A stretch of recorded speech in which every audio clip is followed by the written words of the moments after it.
પછી ધનવા રાજાએ ઉદ્યાપનનો વિધિ વાલ્મીકીને પૂછ્યો ત્યારે વાલ્મીકી કહેવા લાગ્યા, હે રાજન, પુરુષોત્તમ માસની કૃષ્ણ પક્ષની 14 નોમ કે 8મને દિવસે ઉદ્યાપન કરવું, તે પછી યથાશક્તિ બ્રાહ્મણોને નોતરવા, મધ્યાહન વખતે 1024 રૂપિયા ભાર અથવા શક્તિ પ્રમાણે 5 ધાન્યથી ઉત્તમ મંડળ કરવું, તેની ચારે બાજુ વસ્ત્ર સહિત શ્રીફળ મૂકવા, નાગરવેલના પાન મૂકવા, તે પછી 4 સુંદર કળશ સ્થાપવા, તેના ઉપર શ્રી કૃષ્ણ, બળદેવ, પ્રદ્યુમન અને અનિરુદ્ધનું સ્થાપન કરવું.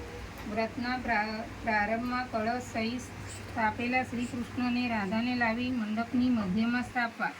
વિદ્વાન બ્રાહ્મણને આચાર્ય નિમિ 4 બ્રાહ્મણને વરુણી આપવી, 2 વસ્ત્રો અને સોનાની પવિત્રી આપવી, 4 દિશામાં 4 દીવા કરવા, પછી મનથી નાળિયેર વડે ફળો વડે અર્ઘ્ય આપવું, પછી જેના અંતમાં ચતુર્થી છે એવા નામોથી તલનો હોમ કરાવો, પછી તર્પણ અને માર્જન કરાવવા, આરતી કરવી, પછી નમસ્કાર કરી આચાર્યને દક્ષિણા આપવી.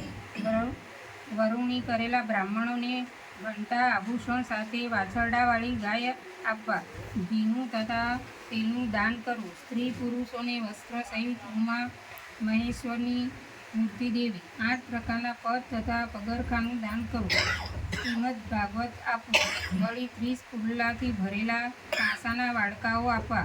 કુંડલામાં જેટલા છિદ્રો હોય તેટલા 1000 વર્ષો સુધી દાન કરનાર વૈકુંઠમાં વસે છે. 2.5 શેરનો કાંસાનો સંપુટ અથવા શક્તિ પ્રમાણે પુરુષોત્તમની પ્રસન્નતા માટે ફળ સહિત આપવું.